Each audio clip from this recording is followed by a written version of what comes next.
Welcome to Dinner with Investors. This is a show for founders and investors, a conversation between investors about what matters or doesn't about startup investing. Crowdsourced equity funding. So typically that is passive money.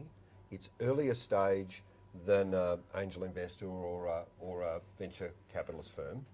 How do they get their money back if they're earlier than an angel investor, and an angel investor's in for 7 to 10 years, a venture capitalist is in for the similar sort of period of time? How does somebody who's got their money in earlier as a crowdfunder get their money out at some sort of reasonable time? That's such a new way of funding ventures, and also the risk is very much spread because it's not the same amount of money really generally with crowdfunding.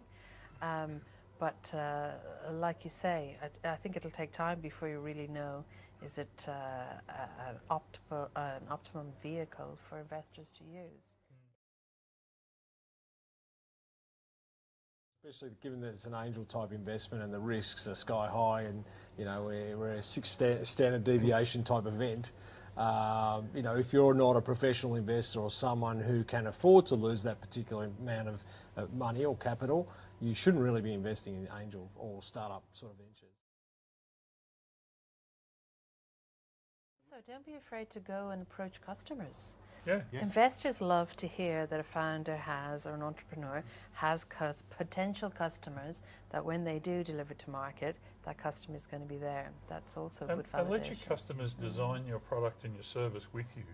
It's a collaboration at the end of the day of how you actually adapt that product or service to what the customer's looking for.